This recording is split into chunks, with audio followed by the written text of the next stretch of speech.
Indian venture capital firms have made big bets on Web 3.0 startups. Indian venture capital firms are betting big on Web 3.0 startups as they view such companies as developers of products for the next stage of the internet, which is characterized by a decentralized online ecosystem based on blockchain technology. Early-stage Indian VC firm Antler India, a unit of Singapore-based venture capital platform Antler, has committed to invest in 25 to 30 startups in the blockchain and Web 3.0 space in the next 2 to 3 years. It plans to deploy $100 million to $150 million in over 100 Indian startups over the next 3 years, of which up to $50 million is committed to the Web 3.0 space. The fund will make a minimum investment of $250,000 and will come in at a pre-product market fit stage, Nitin Sharma, partner and global blockchain lead at Antler, told ET. Sharma is also the founder of another VC fund, Encrypt Blockchain, as part of which he has invested in Mudrex, a social trading and decentralized finance aggregator, on Juno, a payroll infrastructure bridging banking and crypto, among others. In an unprecedented year for the Web 3.0 space in India, Sequoia India has made about 20 investments in Web 3.0 startups including Beta Finance, Clearpool, CoinShift, and Phase, through a combination of equity and token investment. This is a significant jump for the marquee VC fund that has so far invested in 2 such startups prior to this year. Discover the stories of your interest: blockchain 5 stories, cyber safety 7 stories, fintech 9 stories,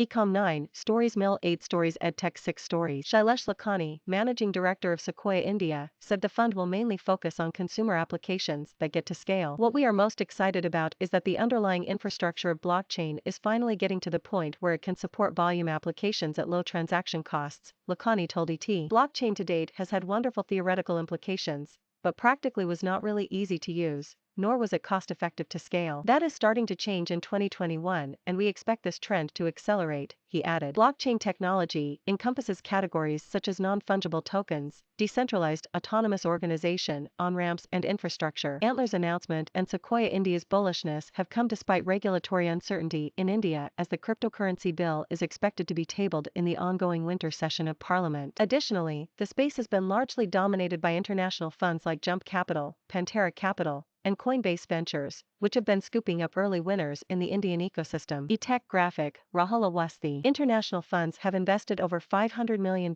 this year in the Indian startup and blockchain ecosystem. I still think there is a regulatory risk, said Sharma. We are making a commitment officially not because we think the regulations are necessarily going to be 100% positive, but we think that the point is that there is a long-term story here. We will certainly find folks building in India for the world and between things which are an equity or digital asset. We will have ways to invest, he added. The fund will give founders access to a global community of Web 3.0 founders as well as the ability to leverage the developer ecosystem through the fund's partnership with Solana and Polygon, as well as Questbook, Sharma said. Crypto native versus consumer tech VCs. While some Indian VCs have been studying this space and strengthening their technical knowledge for years, they are competing with more experienced funds and may have their competition cut out. Crypto is very different. It is not traditional kind of play where you go for entrepreneurs and help them with sales and marketing, said Saurabh Sharma of Jump Capital, an early investor in crypto exchange CoinDCX. In my view, only specific types of VCs actually have a value add here, because capital in space is almost a commodity. Sharma said the ability to help with actual technical development of the projects, your understanding of the product composability, or whether you are active in market making or liquidity provision or validation, all those crypto native things matter. This is also the first year in which Elevation Capital, which has backed startups like Paytm, Meesho, and Swiggy, has added Web 3.0 to its investment portfolio and set up a specialized team to look at investing in such startups. Several of us have been engaging with Web 3.0 companies for 5+ years. We have seen companies get to scale in Web 2.0. And a lot of the lessons are not really different when it comes to things like how to scale organizations or go to market, Lakhani said. We don't expect Web 3.0 to be a complete refresh. In fact, we are also helping many of our Web 2.0 companies embrace Web 3.0 concepts, and our knowledge and experience across both is a big plus, he added. Snapdeal founders Kunal Bal and Rohit Bansal's early-stage fund Titan Capital invested in a blockchain gaming platform DOS and is also hiring to build its crypto investment practice.